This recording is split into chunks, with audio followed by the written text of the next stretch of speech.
In 2005, God was really working on me, not only professionally but personally.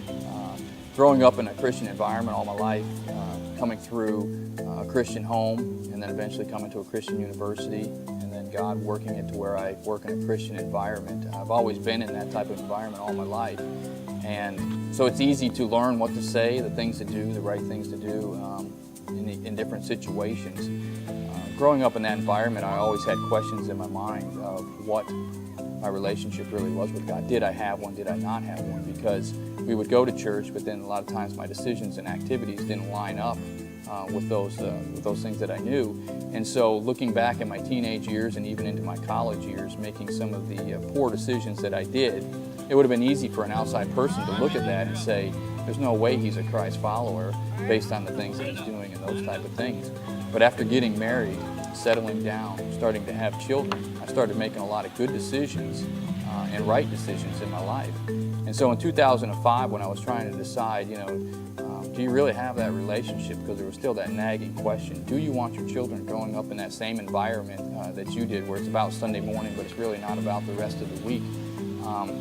But to summarize it, he allowed me to look at the motives behind even the good decisions I was making. It was easy to look back at the poor decisions and say, that's not a Christ-like activity or thing you should be doing. But in good decisions, I don't think it's natural that you look at the motives behind the right decisions you're making.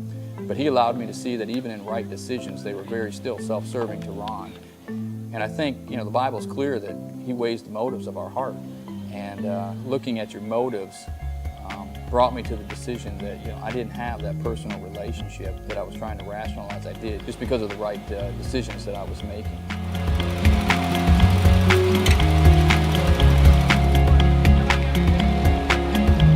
So I accepted Christ on December 11th, 2005. My thing was, at this point, no one knew the decision that I had come to. And I wasn't going to just throw it out there that I got saved this weekend, because my fear was this, that things would go back to the same old after a few weeks. And so I wasn't going to go out there, put out this embarrassing situation just to have things go back to the way they were. So my thought process was, I'm not going to tell anybody. I'm just going to let them see in my actions that something's different about that. And so I came to work on Monday. We have a staff meeting every Thursday, and we always started with a devotional. And so me and this newfound relationship, I said, I'll do it. And so that whole week I was, at nighttime, I was doing my quiet time with God, and I was saying, all right, God, what do you want me to share in devotions with these people?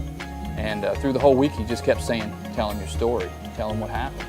And I said, there's no way I'm telling these people what happened. This is Liberty University. You've worked there for 4 years. These people all believe you're a Christ follower.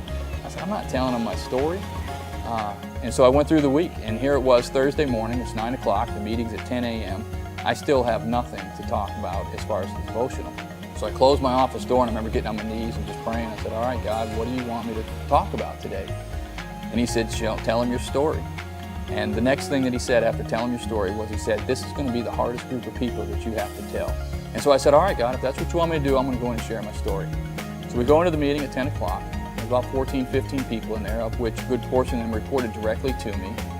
At that point, I'd been kind of harsh with people. My job was to get a task done, and I found value in people. If you could help me get that task done, and if you couldn't help me get that task done, you didn't have value, which isn't the way God values people. And so these people had a perception of me as kind of being, tough-nosed and those type of things. And so I go in to tell them my story, and I'm sitting there, and it's very emotional. I remember being very emotional in front of these people, telling them my story. It was very humbling, but it was not the reaction that I thought for so many years that I bought into, that people would be looking at this as I'd be the talk of their conversations for weeks to come. Over the next several weeks, I got so much positive feedback on how people were just happy that I had found this relationship with God, that I'd gone through that evaluation process, and it was nothing like I thought it was going to be.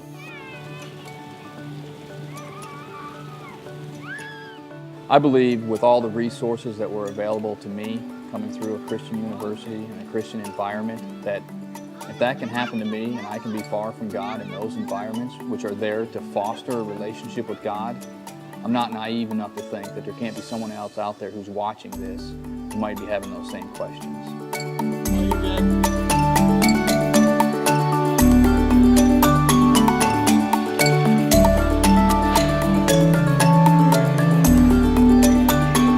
I'm Ron Kennedy, and I'm the VP of Marketing at Liberty University, and that's my story on becoming a champion for Christ.